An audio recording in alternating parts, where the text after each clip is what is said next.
do Senhor, amém? Amém. Louvado seja o nome do Glória Senhor. a Deus. Ficamos felizes quando escutamos testemunho. Se tem uma coisa que faz com que o mundo entenda o que Jesus faz, é testemunho. Né? Porque quando ele vê como nós éramos antigamente, Oh, ele nos vê Deus. agora, ele Aleluia. entende que o nosso Deus é um Deus que Oh, transforma. Deus poderoso de Então eu transformação. fico feliz de ouvir testemunhos. É Eu verdade, gosto Jesus. quando os irmãos testemunham. Oh, glória. Algo que me agrada. Eu quero estar pedindo à igreja que abra nossas Bíblias no livro de Lucas, Evangelho de Lucas. Lucas 7, a partir do versículo 11. Vamos falar sobre esta viúva de Naim. Aleluia. Aleluia. Glória a Deus. Oh, glória. Louvado seja o nome do Senhor. Oh, bendito. Lucas 7, 11. Aleluias. Aleluia. Amém? Amém. Está escrito assim: e aconteceu pouco depois ir ele à cidade chamada Naim, e com ele iam muitos dos seus discípulos e uma grande multidão. E quando chegou perto da porta da cidade, eis que levava um defunto, filho único de sua mãe, que era viúva, e com ela ia uma grande multidão da cidade. E vendo-a, o Senhor moveu-se de íntima compaixão por ela, e disse-lhe: não chores. E chegando-se, tocou o esquife, e os que levavam param, e disse: mancebo, a ti te digo, levanta-te. E o defunto assentou-se, e começou a falar, e entregou-o à sua mãe. E de todos se apoderou o temor, e glorificavam a Deus, dizendo: um grande profeta se levantou entre nós, e Deus visitou o seu povo. Amém? Só Deus. Louvado seja o nome do Senhor. Glórias a Deus. Eu procurei ali um pouquinho sobre a cidade de Naim, né? Entender um pouco sobre essa cidade. É uma cidade, ela é um vilarejo agrícola, né? Com pouquíssimas residências. 34 residências, irmãos. Eu fiquei assim maravilhada. 180 pessoas, moradores daquela cidade. Aleluia. E ali Jesus tinha acabado de curar aquele servo daquele centurião. E aí ele começa a caminhar. Quando nós entendemos que Jesus é um Deus onipotente, onisciente, onipresente. Ele é uma das suas qualidades, é a onisciência. E ali Jesus começa a se deslocar daquele lugar com os seus discípulos, a caminho de Naim. Caminhou exatamente 2 dias e 2 noites, porque Naim se distanciava 200 metros, né, no alto do mar, né? Então ele era um lugar alto, nível do mar. Ele era um lugar muito alto. Então Jesus teria que subir. Iriam subir, seria uma subida muito árdua. E ali eles foram, caminhando 2 dias e 2 noites até chegar à cidade de Naim. Eu acredito que essa mãe, ela deve ter chorado um dia, a noite toda, né? Porque olha a situação desta mulher. Perdeu o marido, que já era algo que naquele tempo uma viúva já era discriminada. Mas ela tinha um filho. Aqui não diz a idade do filho, mas provavelmente 20 e poucos anos, seria um jovem. E este filho era o provedor da sua casa. E agora ela perde o seu provedor. Olha a situação desta mulher. Mas existe um Deus que sabe todas as coisas. E ali o Deus, na sua onisciência, ele começa a caminhar esses 2 dias e essas 2 noites em direção a Naim. E quando ele chega ali, ele já começa a entender que tem algo acontecendo, que é um velório naquela cidade. Né? E Jesus, ele começa a tentar ver, porque existia uma pequena multidão, ver aonde está aquela mulher, aquela pessoa, a dona daquele defunto, né? A dona daquele que sendo sepultado. E ali os irmãos lembram, né, que o pastor Washington falou sobre as carpideiras, né? Carpideiras. As mulheres que choram são pagas para isso. E ali existia também. Mesmo sendo um lugar tão pequeno, né, existiam essas mulheres. Mas Jesus tinha uma intenção naquilo. Aleluia. Aonde Jesus entra, alguma coisa acontece. Oh, Deus é Jesus, durante o seu ministério, aleluia, né, que foram os seus 3 anos intensos de ministério, ele fez o que nós não faríamos na nossa trajetória de vida toda. Verdade. Jesus, ele operou maravilhas no decorrer desse tempo.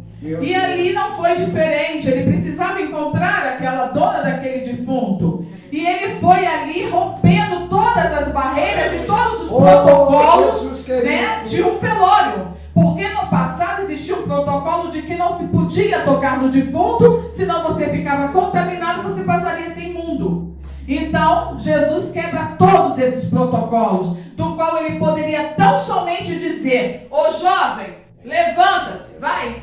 Quero você de pé, mas ele não fez isso. Era necessário que ele tocasse naquele esquife, para que as pessoas vissem, porque aquela mulher já estava sofrendo ali, né, a discriminação da sociedade. Aquela mulher não tinha marido, tinha perdido seu único filho sendo viúva, e não tinha família. Ela não tinha mais ninguém por ela. O que seria dela agora? E ali ela já estava sofrendo essas retaliações. Né? Muitos poderiam estar até chorando, não pelo defunto, mas chorando o que vai ser dela agora. Né? E não é diferente hoje. Né? Muitas pessoas, quando veem a sua situação, veem que você está passando por um processo, que foi falado aqui pelo diácono Rogério sobre um processo, todos já ficam muito chorando, dizem assim: o que vai ser agora? Né? O que vai ser agora dessa situação? Oh, meu Deus, coitado, né? Coitada. Mas esquece que tem um Deus. Meu Deus. E esse Deus, ele não dorme. Aleluia. Ele não dorme. Em todo tempo ele está com os olhos fitados ali naquela situação. E Jesus, quando ele olha aquela mulher e ele consegue entender que ele é o dono do defunto, ele começa a romper essas barreiras para chegar até ela. E dizer: hoje o milagre chegou até você. Hoje a vitória está chegando até você. Porque eu vi o teu choro a noite toda. Eu entendi quando você chorava a noite toda, né, dizendo: o que eu fiz? Qual foi o meu pecado para que tu levasses agora meu filho? Porque eu já não tenho mais marido por mim e agora eu não tenho mais filho. Aleluia. E agora é o meu pecado que está tão grande assim. Isso aconteceu com Noemi lá em Ruth, né? Ela perde seu marido e seus filhos, e ela chega a dizer isso: qual foi o mal que eu fiz? Meu Deus. Né? E Jesus diz: olha, estou mudando a tua história hoje. Eu estou escrevendo a tua história hoje, porque eu vi o teu choro. Né? O teu choro foi do fundo do teu coração, e aonde eu estava curando lá o servo do centurião, eu vi que algo estava acontecendo em Naim, e eu precisava entrar aqui, e eu precisava fazer isso. E aí o protocolo é rompido. Ali as barreiras começam a cair. E aquele Jesus, eu imagino aquela caminhada de Jesus, aqueles passos mansos que Jesus dá em direção àquele esquife. Aqueles homens, porque ela não tinha nem quem levasse, né? O caixão do filho. Foram vizinhos, foram parceiros de rua, companheiros, né, que levaram, porque ela não tinha ninguém por ela. Mas ali Jesus vai, com aquela sua mansidão, ele chega até aquele esquife e toca, e diz para ele: olha, chega, sai da terra dos mortos agora, vem porque agora é o tempo. Né? Eu vou fazer agora um milagre na sua vida. Eu vou transformar a sua vida. Sai daí. Vem para cá. Vem porque a tua mãe ainda precisa de você. Né? Então o Senhor, ele entende o nosso problema.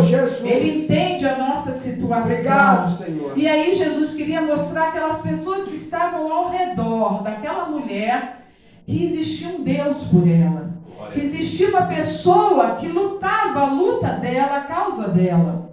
E ali, para que eles vissem o milagre. Porque poderia, eles só em ele mandar, estariam vendo o milagre. Não, mas ele precisava tocar. Para mostrar, olha, eu não vou ficar imundo porque eu estou tocando nele. Porque eu sou Deus. Aleluia. Eu sou todo poderoso. Oh, glória a Deus. E aonde eu toco, eu trago vida. Aleluia. Aonde eu toco, eu trago cura. Então eu sou Deus. E hoje eu estou tocando. Hoje eu estou curando. Hoje eu estou libertando esse filho e essa mãe. E todos que quiserem, que estão vendo. Mas era necessário eles verem. E Jesus toca ali e diz: vem, ô jovem, levanta daí, chega. Sai daí e vem. Agora aquele jovem senta e começa a conversar. Eu imagino nós como mães, né? Olhar aquela situação. Opa! Agora ele estava deitado e morto. E agora ele está sentado. É algo sobrenatural. É algo que a gente não consegue, a nossa mente humana não consegue entender esse momento. Eu imagino o que aconteceu com Lázaro. Né? Ele poderia dizer: Lázaro, saia para fora. Pedra, sai daí. Não, tira a pedra. Arranca a pedra daí para que ele saia. Tira a pedra que está impedindo ele de sair. Do milagre acontecer. Tira a pedra que está impedindo você de ver o teu milagre. E muitas vezes nós temos pedra na nossa vida que impede o milagre de chegar até nós. Né? Nessa noite o Senhor diz: tira a pedra. Tira a pedra. Não é porque nós estamos aqui, já levantamos a nossa mão para Jesus, que nós não temos pedras. Muitas vezes colocamos, nem que seja uma pequenininha, do tamanho de um grão de arroz, mas fazemos dessa pedra uma pedra gigante, como lá da Gávea, lá no Rio de Janeiro. Precisamos tirar. Muitas vezes precisamos pedir: Senhor, me ajuda, porque eu não estou conseguindo tirar. E Ele vai dizer: não, é você que vai tirar. O que é para você fazer, você vai ter que fazer. Eu não vou fazer por você. Tira essa pedra aí, rapaz. Tira e caminha, que eu vou te ajudar. E ali o Senhor, Ele poderia ter feito isso com esse jovem. Olha, levanta aí, jovem, mas não. Não, deixa que eu vou chegar aí, eu vou mostrar que eu sou Deus, não tem imundice que pegue em mim não, vou lá, toca, sai, levanta aí, jovem. E aquele jovem começa a conversar. E aqui diz: e o defunto assentou-se e começou a falar, e entregou a sua mãe. Aí as pessoas até podem dizer assim: nossa, mas que coisa interessante ele entregar a sua mãe, porque ele estava dizendo assim: olha, jovem, grande é a tua responsabilidade agora. Você tem uma mãe para zelar, você tem uma mulher para cuidar, e eu estou te entregando a ela, você vai ter que cuidar dela. Né? Olha o que falaram dela, olha o que fizeram com ela enquanto você estava aí, ó, dormindo. Né? Então agora você vai cuidar dela. E eu imagino, irmãos, eu creio, né? Eu acredito que os irmãos também, que aquele jovem teve a maior experiência da sua vida. E aquela mãe teve o seu maior milagre. Ela conseguiu ali ver, ainda que ela não fosse uma serva do Senhor, mas ela consegue ver seu filho restaurado. Aqui a Bíblia não nos narra qual era a enfermidade daquele jovem, o que levou ele à morte, mas a gente só sabe que ele morreu. Mas existia um Deus que já estava todo no controle daquela situação. E ali, ele diz: e de todos se apoderou o temor. E glorificavam a Deus, dizendo: um grande profeta se levantou entre nós. Aleluia. E Deus visitou o seu povo, e correu dele esta fama por toda a Judéia e por toda